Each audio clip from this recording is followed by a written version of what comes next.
Hello mga loves, umagang gumising ang person dahil meron tayong pa-order.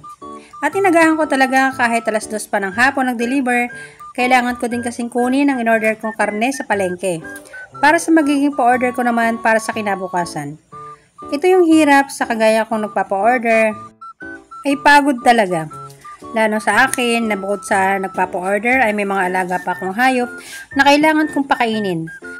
Madami pa kasi akong pangarap na hindi ko pa natutupad. Kaya sobra ko talagang sinisipagan. Kung tutuusin, wala naman dapat akong problema dahil kumakain naman ako 3 times a day at may kasama pang pamerienda.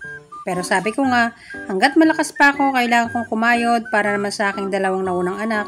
Sa bunso ko kasi wala akong problema. Andyan ang kanyang ama at ang kanyang mga kapatid.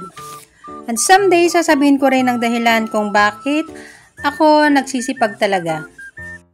Ang totoong dahilan kung bakit pinasok ko ang mundo ng pagbablog. At kung paano ko nakakayang lahat, ay sobra talaga ako nagdadasal kay Lord. Bigyan niya ako ng maraming lakas para hindi ako gaanong makaramdam ng pagod. Mapagod man, konting pahinga lang, sapat na. At ako yung taong naniniwala sa kasabihang nasa Diyos ang awa, nasa tawang gawa. Walang saysay ang pagdarasal kung hindi ka naman kikilos. Sanay ako sa mga bagay na pinaghihirapan ko muna bago ko makamit. Sa dami ng naging hirap sa buhay ko simula pa nung bata ko, ay ano ba lang naman itong mga gawain ko. May nagsabi rin sa akin dati na kaibigan ko na gustong gusto ko daw pinahihirapan ng sarili ko. Gusto ko to hayaan nyo na. Ganon ang taong sanay sa hirap. Madaming nagsasabing napakasipag ko raw. Naku, hindi po. Babae ako pero ang paglalaba ang hirap na hirap ako. Ewan ko ba, mas gusto kong nasa labas ako kasama ng mga alaga kong hayop.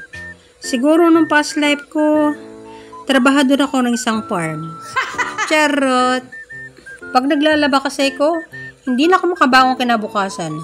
Yun siguro ang dahilan kung bakit tamad na tamad ako maglaba. Kaya mas gusto kong nasa labas lang ako kasama ng aking mga alaga at itong ang pagluluto. Kahit magluto ako maghapon, hindi ko iniinda ang pagod. Huwag lang pag maupo na ako. Naku po, ayan na. Hindi na ako makatayo. Kahit ganong pagod, kahit na ganong hirap, sa tuwing nagluluto ako at nakakarinig ako ng magandang komento, ay nawawala lahat ng pagod at hirap ko. Pakiramdam ko ang lakas-lakas ko. At talagang nakakapagpalakas sa akin kapag may dumarating akong pa-order. At ito na nga, inaayos ko na ang sapin-sapin at gumawa na naman ako ng Paro-Paro G. Paro-Paro G. Sapin-sapin at 3-in-1 ang aking pa-order. Puto cheese with salted egg, kuchinta cheesy overload, at ang cheese stick. Maraming salamat, Eric Gonzalez, sa pagtangkilik sa Miracle Special Bilao.